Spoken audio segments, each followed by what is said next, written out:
다 같이 묵상 기도하심으로 주일 아침 예배를 거룩하신 하나님 앞에 드리시겠습니다.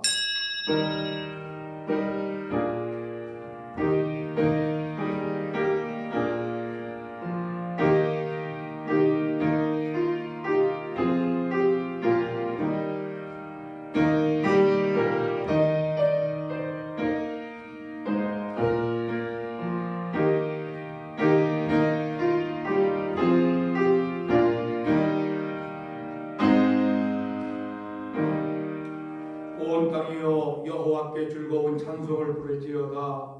기쁨으로 여호와를 섬기며 노래하면서 그의 앞에 나아갈지어다. 여호와가 우리 하나님이신 줄 너희는 알지어다. 그는 우리를 지으신 이요 우리는 그의 것이니 그의 백성이요 그의 기르시는 양이로다. 감사함으로 그의 문에 들어가며 찬송함으로 그의 궁정에 들어가서 그에게 감사하며 그의 이름을 송축할지어다. 여호와는 선하시니 그의 인자하심이 영원하고 그의 성실하심이 대대에 이르리로다. 아멘. 하나님 은혜를 참으로 감사합니다.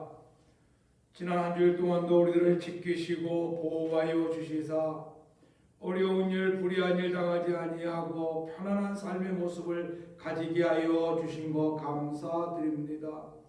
우리의 삶을 통하여 하나님 영광 받아 주신 줄로 믿습니다.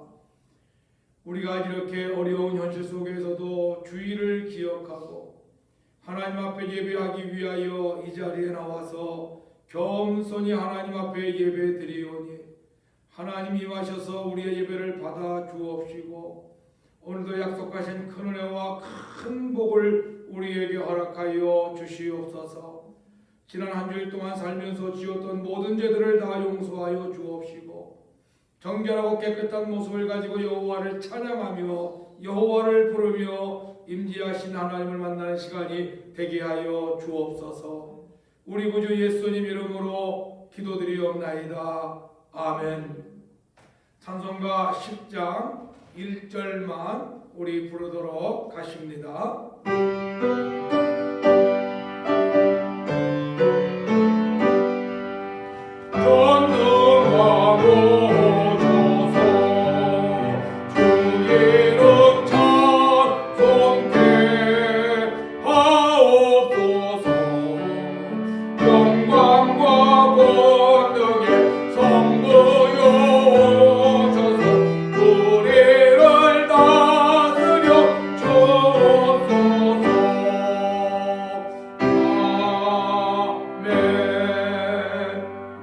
교동문 79번 요한복음 15장의 말씀을 제가 봉독을 합니다. 나는 포도나무요 너희는 가지라. 그가 내 안에 내가 그 안에 거하면 사람이 열매를 많이 맺나니 나를 떠나서는 너희가 아무것도 할 수 없음이라. 사람이 내 안에 거하지 아니하면 가지처럼 밖에 버려져 마르나니 사람들이 그것을 모아다가 불에 던져 사르느니라. 너희가 내 안에 거하고 내 말이 너희 안에 거하면 무엇이든지 원하는 대로 구하라. 그리하면 이루리라. 너희가 열매를 많이 맺으면 내 아버지께서 영광을 받으실 것이요 너희는 내 제자가 되리라. 아버지께서 나를 사랑하신 것 같이 나도 너희를 사랑하였으니 나의 사랑 안에 거하라. 내가 아버지의 계명을 지켜 그의 사랑 안에 거하는 것 같이 너희도 내 계명을 지키면 내 사랑 안에 거하리라. 내가 이것을 너희에게 이름은 내 기쁨이 너희 안에 있어 너희 기쁨을 충만하게 하려 함이라. 아멘. 사도신경으로 우리의 신앙을 하나님 앞에 고백하십니다. 전능하사 천지를 만드신 하나님 아버지를 내가 믿사오며 그 외아들 우리 주 예수 그리스도를 믿사오니 이는 성령으로 잉태하사 동정녀 마리아에게 나시고 본디오 빌라도에게 고난을 받으사 십자가에 못 박혀 죽으시고 장사한 지 사흘 만에 죽은 자 가운데서 다시 살아나시며 하늘에 오르사 전능하신 하나님 우편에 앉아 계시다가 저리로서 산 자와 죽은 자를 심판하러 오시리라. 성령을 믿사오며 거룩한 공회와 성도가 서로 교통하는 것과 죄를 사하여 주시는 것과 몸이 다시 사는 것과 영원히 사는 것을 믿사옵나이다. 아멘. 214장 1절만 우리 찬송하도록 하십니다.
하나님께서 엿새 동안 세상의 모든 만물을 다 창조하신 이후에 일곱째 되는 날은 안식일이라 말씀하시고 이날은 복된 날이요 이날은 거룩한 날이라고 말씀하여 주셨습니다. 그리고 모세를 통하여 주셨던 시계명 가운데 이날을 거룩히 지키라고 우리에게 명령하여 주셨고 주의를 지키는 것을 통하여 하나님과 나와 사이에 언약의 관계가 이루어지는 것들을 말씀하여 주셨습니다. 우리가 주의를 사사로이 생각하지 아니하고 이렇게 예배당에 나와 겸손하게 예배드리오니 하나님 받아주시옵소서. 믿음으로 드립니다. 하나님 앞에 받은 은혜를 생각하며 감사함으로 드립니다. 우리의 몸과 마음과 정성 다하여 드립니다. 우리의 예배가 살아있는 예배요 생명력 있는 예배요 마음에 큰 기쁨과 즐거움을 가지는 예배만 되게 하여 주옵시기를 원합니다. 예배를 통하여서만 얻을 수 있는 하나님의 은혜와 하나님의 신령한 복이 오늘 이 시간 우리에게 임하게 하여 주시옵소서. 아버지 하나님, 코로나로 인하여서 아직도 사회가 혼란한데 아버지 하나님이여 이 사회가 속히 안정되게 하시고 백신과 치료제가 우리나라에 들어와서 많은 사람들이 치료를 받고 그래서 많은 사람들이 안정된 생활, 자유로운 생활을 할 수 있는 이러한 모습이 될 뿐만 아니라 주여 그동안 정부로부터 예배와 신앙의 억압을 받았지만은 이제 신앙의 자유와 예배의 자유를 누릴 수 있는 날이 속히 임하게 하여 주옵시기를 원합니다. 세상이 이기지 못하고 하나님이 이깁니다. 사탄은 예수님을 넘어뜨리려고 하였지만은 그러나 예수님은 세상을 이기신 분입니다. 우리가 그 예수님을 믿기 때문에 내가 세상을 이기었노라라고 하신 말씀 의지하여 우리도 세상을 이기게 될 줄로 믿사오니 코로나 때문에 세상의 유혹 때문에 믿음 약하여지고 신앙 약하여지는 것이 아니라 더 견고함을 가지고 세상을 이길 줄 아는 우리 모든 성도들이 되게 하여 주옵시기를 원합니다. 오늘도 우리와 함께 하신 하나님을 통하여 영적인 새 힘을 얻게 하여 주옵소서. 우리 구주 예수님 이름으로 기도드리옵나이다. 아멘.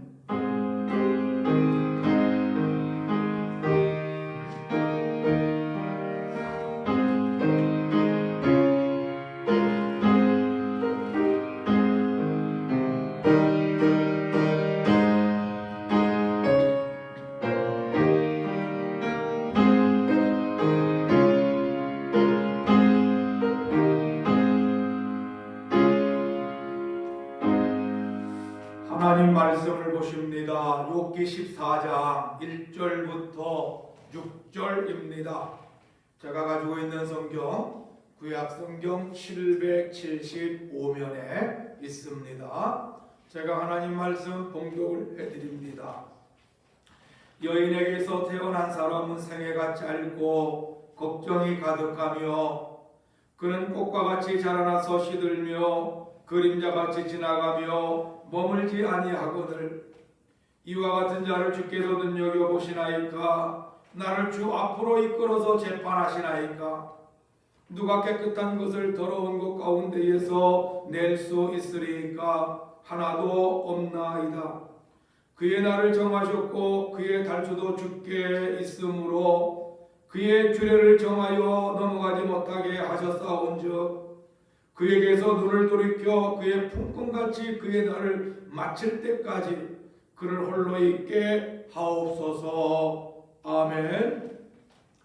교회 소식 말씀을 드립니다. 여러분들 늘 코로나 조심하고 또 조심할 수 있기를 바랍니다. 되도록이면 외출을 자제하시고 외출하실 때에는 마스크 꼭 착용하시고 손 소독 잘 하시고 사람들과 사회적 거리를 두기를 바랍니다. 물론 예배당에 나오실 때에도 이러한 방역 수칙을 잘 지켜주시기를 바랍니다. 한 주일 동안 성경 읽은 것들을 구역장에게 보고하시고 또 구역장들은 이걸 모아서 저에게 보고해 주시기를 바랍니다. 우리가 주일 오후 예배를 코로나 때문에 모이지 못하는데 주보 별지에 나아가는 성경 공부를 주일 오후 예배 시간에 꼭 하셔가지고 다음 주일날 제출하여 주시기를 바랍니다. 이번 주 교회 청소는 3구역입니다. 구역 식구들 함께 다 참여하여서 봉사할 수 있도록 해주시기를 바랍니다.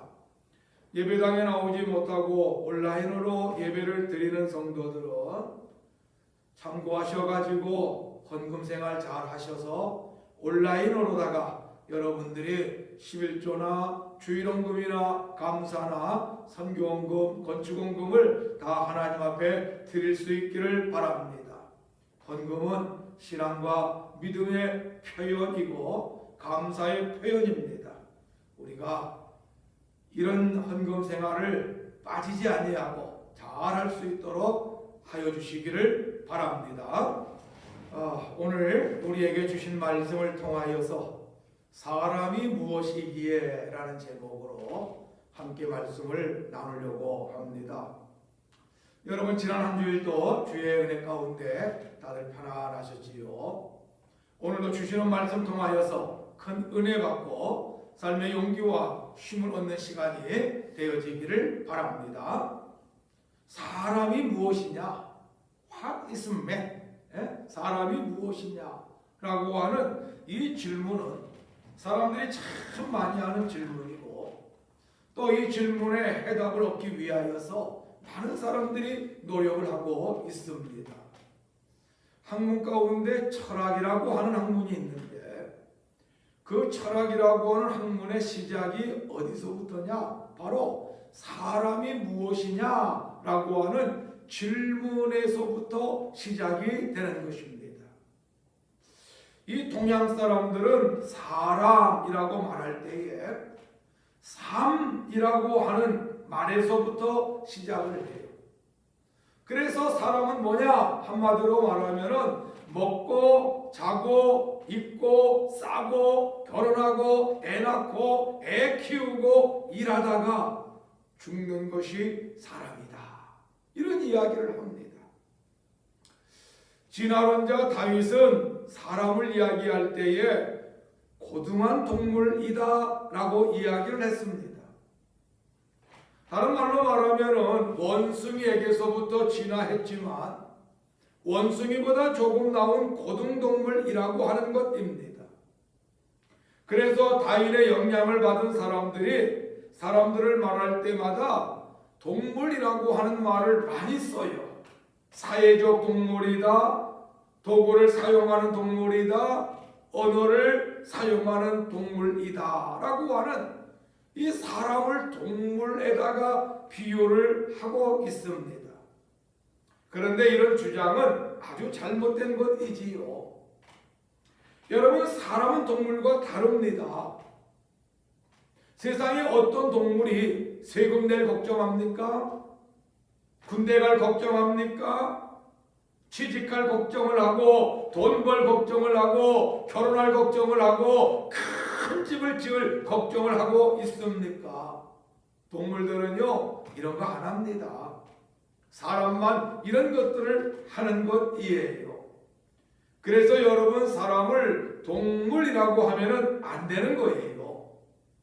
하나님은 처음부터 세상을 창조하실 때에 사람은 사람으로 창조하셨고 동물은 동물로 창조하신 것이에요. 옛날 어렸을 때에 친구들하고 다투다가 보면은 욕을 해요. 그 욕하는 것 가운데 미안하지만은 가장 많이 하는 말이 개새끼라고 하는 말을 많이 썼습니다. 여러분, 개새끼라고 하는 말을 들을 때에 그래, 내가 짐승이고 동물이니까 그 욕이 나한테 합당한 거야, 이렇게 생각하시는 분들은 아무도 없을 것입니다. 개새끼라고 하는 이야기를 들을 때마다 기분 나빠가지고 나도 상대방을 향하여 이런 욕을 하는 것 아니겠습니까? 야, 내가 왜 개새끼냐? 우리 엄마가 개냐? 아니야, 나는 사람이야. 이렇게 사람들은 생각을 하고 말을 한다는 거예요. 그런데 참 무섭잖아요. 공부를 많이 한 학자들이 방송이나 강의나 글을 통하여 가지고 우리 사람들을 뭐 사회적 동물이다, 말하는 동물이다, 이렇게 이야기할 때 사람들이 반론을 제기를 안 합니다. 도리어 고개를 끄덕이면서 수긍하는 이런 어리석은 모습을 볼 수가 있어요. 친구가 나를 향해서 개새끼라고 말하면 기분 나쁜데 공부를 많이 한 사람들이 우리를 향하여 짐승이다, 동물이다 라고 말하면 그런가 하고 고개를 끄덕이는 이런 어리석은 모습이 우리에게 있다는 것이에요. 여러분, 프로이드라고 하는 심리학자는요 타인의 주장을 반박하면서 사람이 뭐냐라고 말할 때에 사람은 창조물이라고 말을 했습니다. 그래서 사람은 갈등도 하고 고민도 하면서 사는 존재이고 우리의 내면의 삶 속에는 선과 악이 공존하고 자유와 억압의 갈등을 고민하면서 사는 것, 이것이 바로 사람이라고 이야기를 하셨어요. 다른 말로 말하면 사람은 사람이지 결코 짐승이 아니고 짐승이 사람이 될 수 없다라고 하는 것을 이야기하고 있었던 것입니다. 참 어려운 문제지요. 사람이 뭐냐? 여러분, 특별히 오늘 욥이 사람이 뭐냐라고 하는 것을 이야기를 해요. 1절에 보면은 이렇게 말하잖아요. 여인에게서 태어난 사람은, 다른 말로 말하면 사람이 뭐냐라고 하는 것을 그가 지금 이야기하고 있는데, 오늘 우리에게 주신 말씀을 보면은 사람이 뭐냐라고 하는 것을 몇 가지로 이야기합니다. 그 첫 번째가 여인에게서 태어났다 이야기하고 있습니다. 여러분, 남자에게서 태어난 사람이 한 사람도 없지요. 이 땅에 누가 남자의 몸을 통하여 가지고 이 땅에 출생할 수가 있겠습니까? 한 공상과학 영화를 보면은요, 동성 결혼을 한 남자들 살면서, 남자 둘이 살면서 한 사람이 의학의 힘을 빌려 가지고 임신을 해 가지고 아이를 낳는 이런 영화가 있습니다. 여러분, 이거는 공상 영화예요. 현실적으로 이루어질 수 없는 것을 그냥 만들어 놓은 영화라고 하는 것입니다. 남자의 몸의 구조와 여자의 몸의 구조는 다르기 때문에 남자는 결코 아이를 낳을 수가 없습니다. 그러나 본문에서 말하는 것은 사람이 어디에서 태어났느냐, 누구를 통하여 태어났느냐라고 하는 것이 중요한 것이 아니라 사람의 존재가 뭐냐라고 하는 것을 우리에게 가르쳐주고 있는 것입니다. 특별히 사람이 여자에게서 태어났다라고 하는 이 말은요, 우리에게 두 가지 의미를 이야기하고 있습니다. 하나는 뭐냐면은 힘이 없고 연약한 존재라고 하는 것이에요. 그래서 사람들은 넘어지기도 하고 쓰러지기도 하고 낙심하기도 하고 병들기도 하고 사소한 행동이나 말에 의하여 큰 상처를 받는 이러한 모습을 가지는 거예요. 여러분, 사람이 얼마나 연약해요. 가다가 한번 넘어져서 다리가 부러질 수도 있고요. 사소한 것들 때문에 생명의 위협을 느끼는 이러한 일들도 얼마나 많이 있습니까? 눈에 보이지 아니하는 코로나 바이러스 때문에 세상에서 고통당하고 세상에서 죽음당하는 이런 것이 사람이에요. 얼마나 연약합니까? 두 번째로 여자에게서 태어났다라고 하는 이 말은요, 여러분, 사람의 참 무가치하다라고 하는 것을 말하고 있습니다. 여기서 사람이라고 하는 말은 히브리어 원어로 보면 아담이라고 하는 뜻이에요. 하나님께서 처음으로 만드신 사람의 이름이 뭐예요? 아담 아닙니까? 아담이라고 하는 말은 흙이라고 하는 뜻인데, 흙보다도 더 정확한 의미는 먼지라고 하는 거예요. 먼지, 떠다니는 먼지를 가지고 하나님께서 사람을 만드셨다라고 하는 거예요.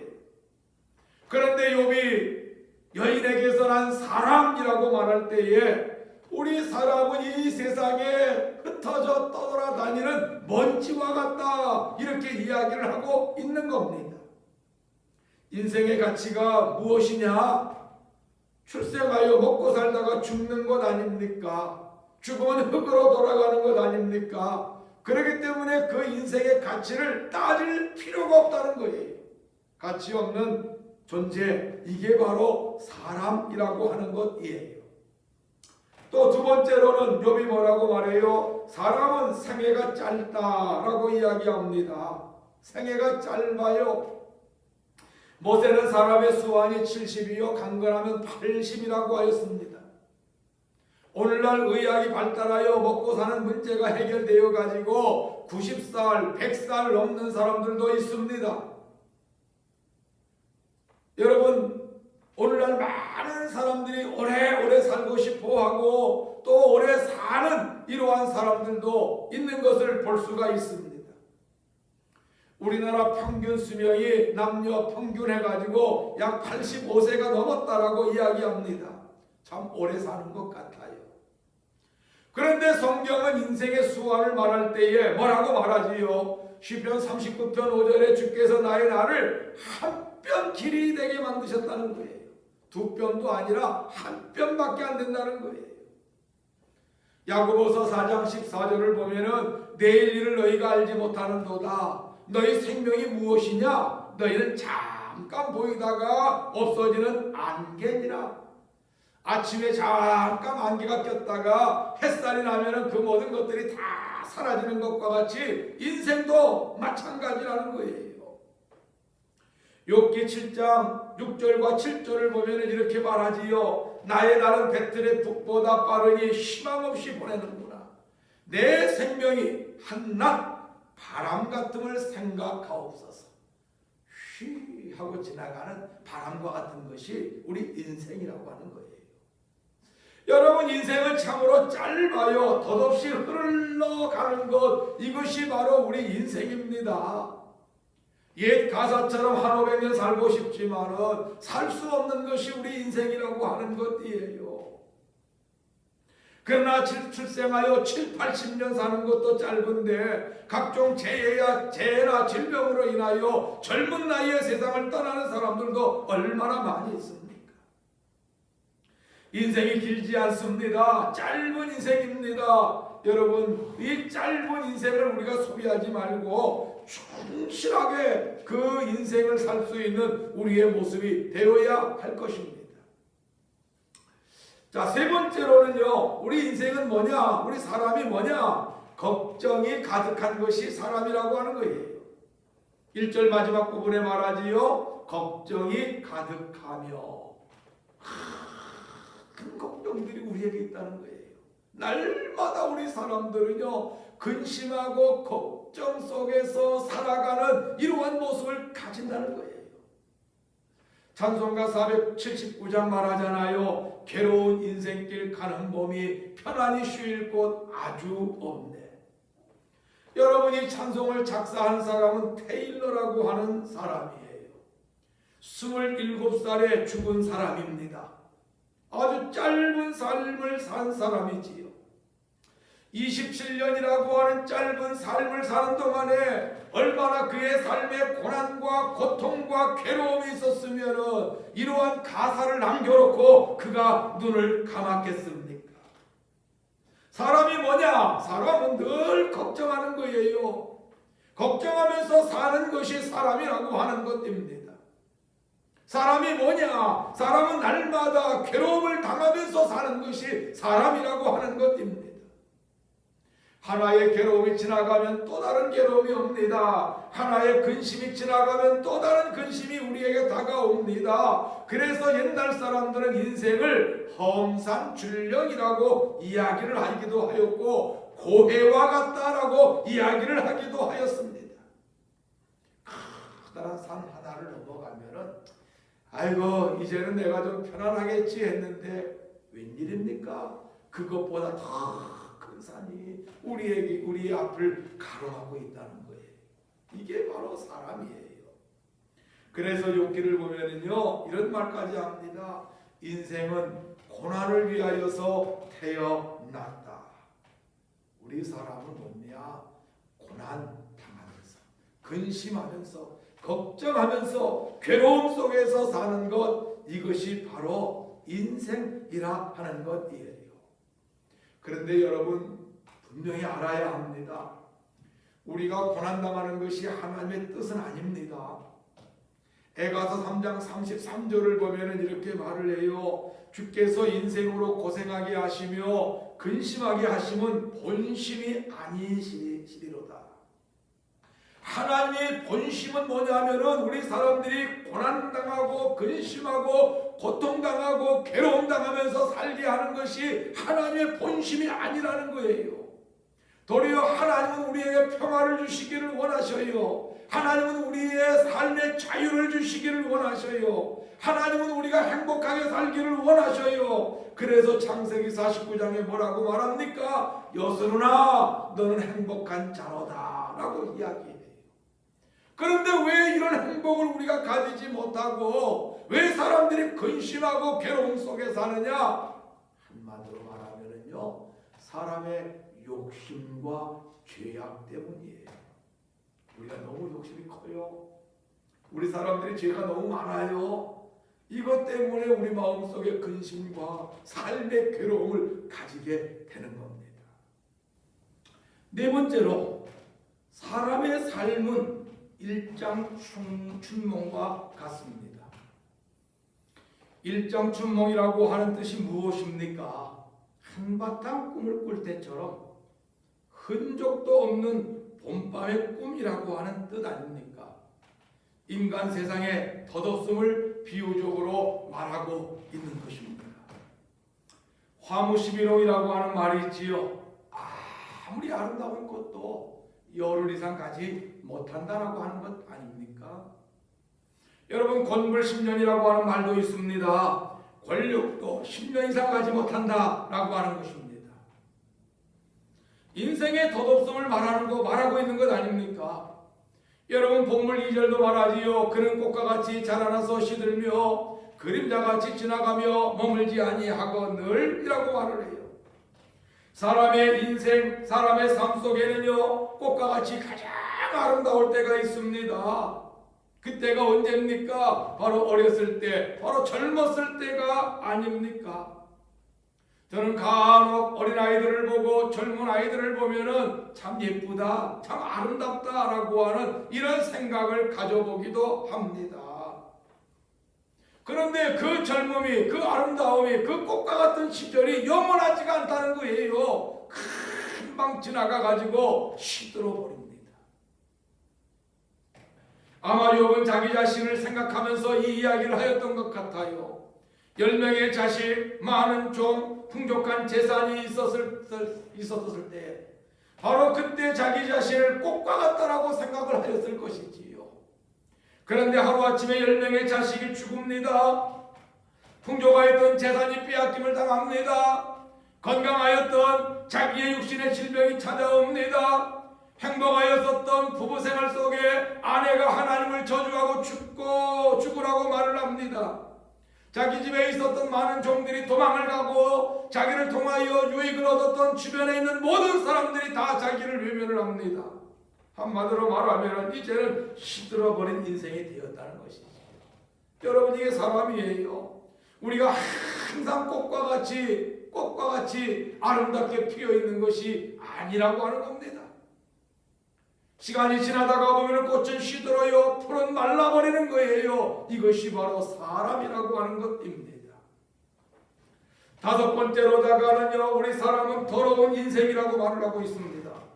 사전에 말합니다. 누가 깨끗한 것을 더러운 것 가운데서 낼 수 있으리까? 하나도 없나이다. 여러분, 이 말은 무슨 말이에요? 바로 우리 모든 사람들이 도덕적으로 윤리적으로 깨끗한 삶을 살 수 없는 것을 말하여 주고 있는 것입니다. 바울은 로마서 3장 10절에서 말하지요. 의인은 없나니 하나도 없다. 세상에 깨끗하게 사는 사람 하나도 없다는 거예요. 다 더럽게 살아요. 다 지저분하게 사는 거예요. 빌립보서 2장 15절에 말합니다. 이는 너희가 흠이 없고 순전하여 어그러지고 거스러지는 세대 가운데에서. 여러분, 이 말씀이 어그러지고 거스러지는 세대가 뭐예요? 이건 윤리적으로 도덕적으로 신앙적으로 타락한 세대 속에서 타락한 모습을 가지고 사람들이 살아가는 것들을 말하여 주고 있는 것입니다. 사람들이 얼마나 타락했는지 보십시오. 로마서 1장 28절부터 31절에 보니까 그들은 하나님을 마음에 두기 싫어하면서 합당하지 못한 일을 행하는데 모든 불의와 추악과 탐욕과 악의를 행하고 시기와 살인과 분쟁과 악독이 가득한 이러한 모습을 가지고 있고 사람들을 향하여 수근수근하고 비방하고 하나님을 미워하고 능욕하고 교만한 모습을 가지고 살아간다는 것입니다.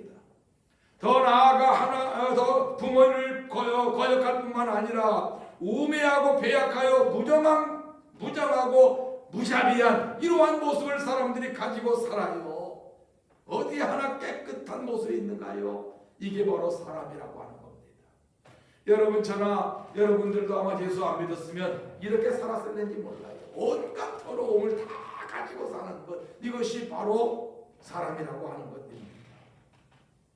여러분, 오늘 욥이 우리 사람들을 이야기할 때 뭐라고 그래요? 연약해요. 무가치하다는 거예요. 그 생애가 짧고 늘 근심과 염려와 걱정을 가지고 살아가고 꽃과 같이 아름다운 것 같은데 금방 시들어버리고 그리고 윤리와 도덕적으로 영적으로 타락한 모습을 가지고 사는 것, 이것이 바로 사람이라고 말을 하고 있는 겁니다. 여러분, 이런 인생을 누가 좋아하겠어요?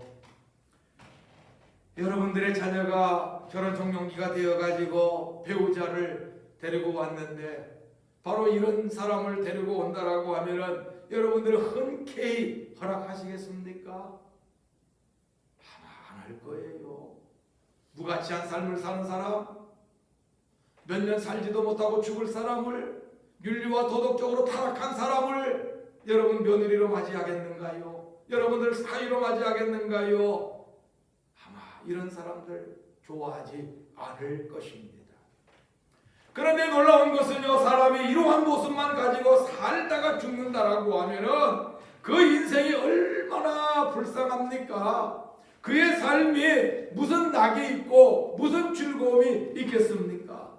그런데 이런 인생들에게 놀라운 반전이 하나가 일어납니다. 그 반전은요, 내가 스스로 만들어지는 것이 아니라 하나님께서 우리에게 그 반전을 만들어 주셨다는 것이에요. 나는 무능하기 때문에 내가 내 인생을 반전시킬 수가 없는데 하나님께서 나를 찾아오셔가지고 내 인생을 반전시켜 주셨다라고 하는 것입니다. 그 모습이 바로 3절에 나오지요.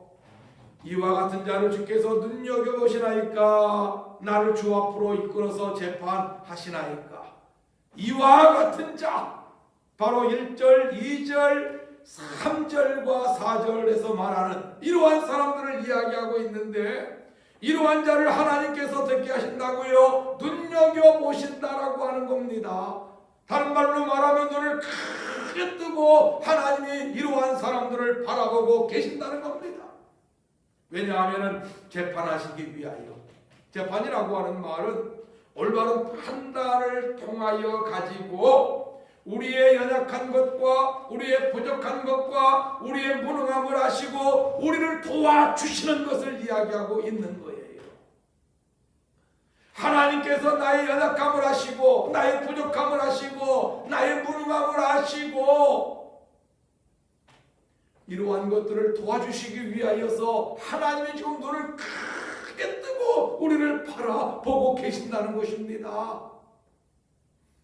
민수기 6장 25절과 26절에 말하지요. 여호와는 그의 얼굴을 내게 비추사 은혜 베푸시기를 원하며 여호와는 그 얼굴을 내게로 향하여 드사 평강 주시기를 원하노라 할지니라 하라. 하나님이 우리를 바라보심으로 인하여서 은혜와 평강의 복을 주신다라고 하는 겁니다. 연약한 우리들, 무능한 우리들, 가치 없는 우리들, 힘없는 우리들을 하나님은 외면하지 아니하시고 가만히 우리를 바라보고 계셔요. 그래서 우리가 약할 때 우리를 강하게 하시고 무능할 때 우리에게 능력을 허락하여 주시고 가치 없을 때 우리를 가치 있는 사람으로 만들어 주신다라고 하는 것입니다. 그래서 그 결과가 뭐예요? 6절에 보니까 이렇게 말하지요. 그에게서 눈을 돌이켜 그가 품꾼같이 그의 날을 마칠 때까지 그를 홀로 있게 하옵소서. 여러분, 품꾼이라고 하는 사람이 가장 좋은 시간이 언제입니까? 바로 하루의 모든 일과를 다 마치고 편안히 쉴 때 아닙니까? 품꾼은요, 해가 뜰 때부터 해가 질 때까지 열심히 나가서 땀 흘려 일해야 돼요. 주인이 시키는 거 다 해야 돼요. 때로는 지치고 때로는 먹는 것도 제대로 먹지 못하면서 모든 일들을 감당해야 되는데, 이러한 사람에게 있어서 가장 좋을 때가 뭐예요? 해가 져가지고 쉼을 얻을 때가 아닙니까? 바로 하나님께서 우리에게 이러한 쉼을 주신다라고 하는 겁니다. 안식을 주신다라고 하는 것이에요. 사람은 참으로 보잘것없는 존재입니다. 그런데 이런 사람들을 하나님이 항상 눈으로 바라보고 계십니다. 그리고 우리에게 은혜와 평강을 주시고 또 안식과 쉼을 주시는 것입니다. 여러분, 믿으십시오. 하나님이 지금도 여러분들을 바라보고 계신다라고 하는 것을. 여러분들의 필요한 것들을 채워주시기 위하여, 여러분들의 약한 것들을 강하게 만들어 주시기 위하여 하나님께서 지금도 여러분들을 바라보고 계십니다. 여러분들에게 은혜를 베풀어 주시고 여러분들에게 복을 주시기 위하여서 하나님께서는 지금도 여러분들을 바라보고 계신다라고 하는 것을 여러분들이 꼭 믿으시기를 바랍니다.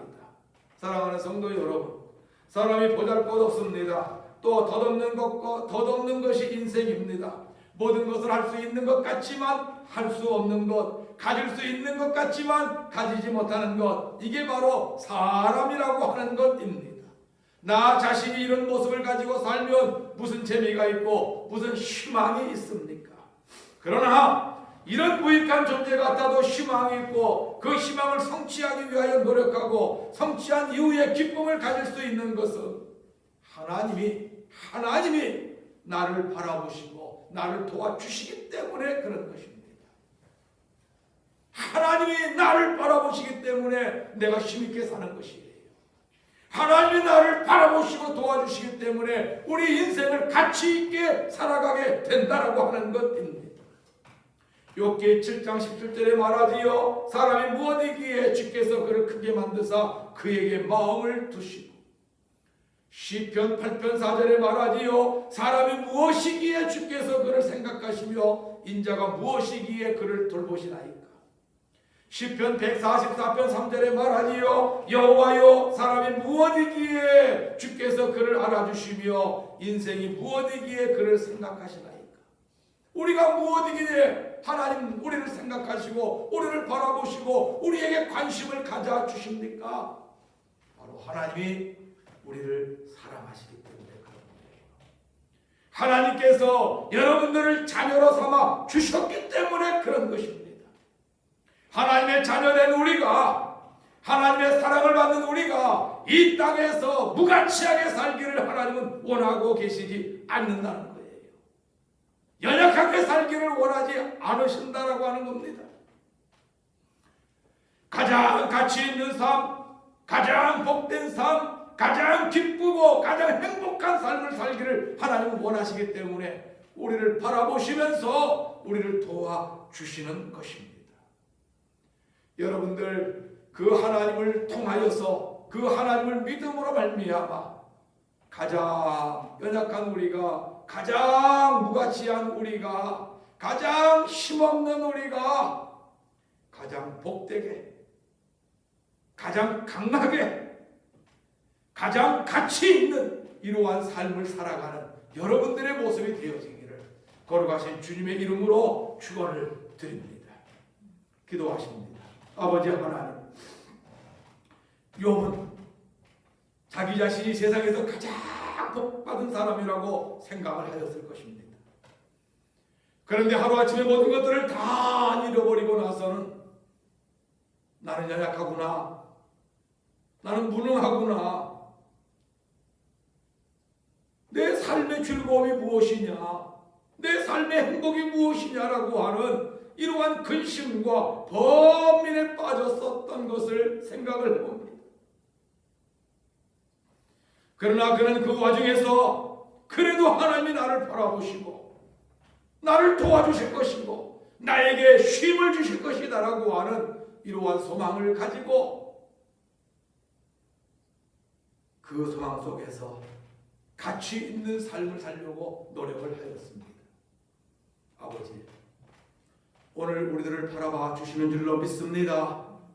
우리가 이 믿음 가지고 살아갈 때에 무가치한 우리의 인생이 가치 있게 하시고 절망과 좌절과 근심 속에 있는 우리에게 기쁨과 즐거움과 행복이 넘쳐나는 모습으로 변화되게 하여 주시옵소서. 우리 구주 예수님 이름으로 기도드리옵나이다. 아멘. 383장 1절만 부르도록 하십니다.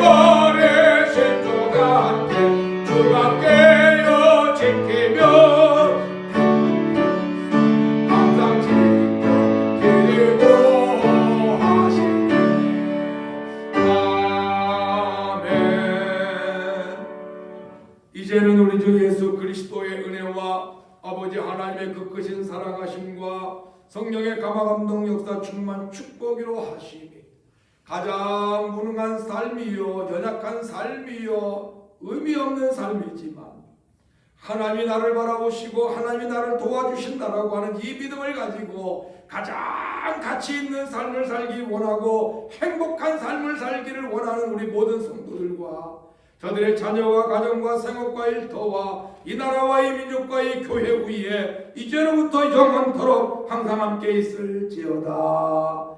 아멘.